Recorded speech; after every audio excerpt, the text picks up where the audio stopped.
So hello students, अभी हम भारत दुर्दशा का जो नाटक है उसके छठे अंक को देखने वाले हैं।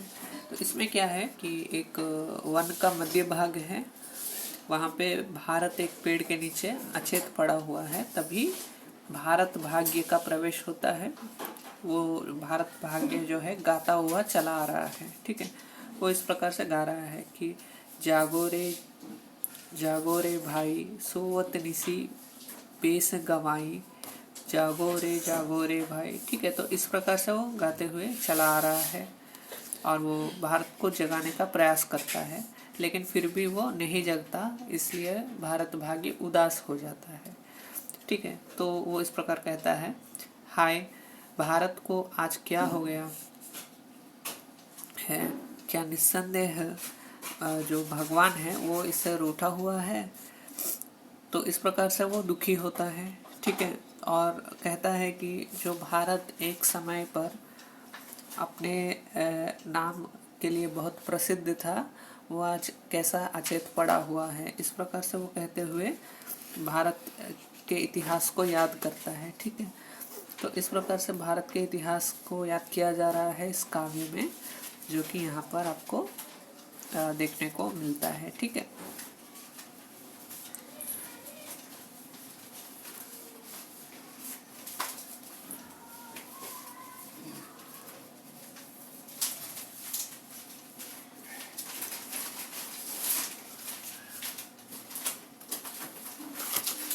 तो इस प्रकार से जब काव्य समाप्त हो जाता है, जो ये काव्य है थोड़ा बड़ा है। ठीक है, इसमें सभी जो भारत का इतिहास है उसको याद किया जा रहा है इस काव्य में।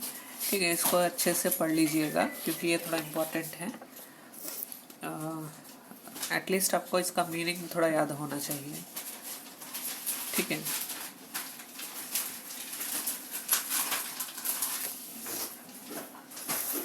देखिए, इत ही हिमगिरी गंगा जल काव्य गीत प्रकाश। ठीक है, मतलब यहाँ की नदियों को याद किया जा रहा है, यहाँ के ऋषि मुनियों को याद किया जा रहा है। ठीक है, तो ये सभी जो है इस काव्य में आपको देखने को मिल जाएगा। इसके बाद जो भारत भाग्य है वो फिर से भारत को जगाने का प्रयास करता है, लेकिन वो जगता नहीं।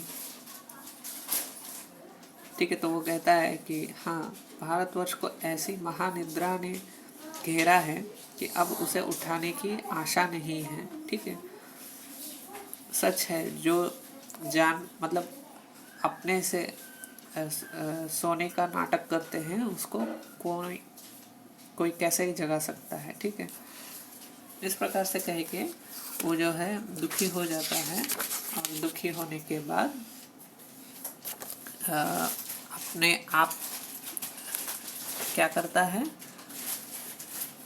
ये देखिए, वो भारत से कहता है कि भैया मिल लो, अब मैं विदा होता हूँ। मतलब वो अपने आप मर जाता है। ठीक है, जो उसका एक मतलब चाकू होता है, ठीक है, कटार जैसा, उसको अपने आप छाती में ही डाल के मर जाता है। तो इस प्रकार से इस नाटक का अंत होता है।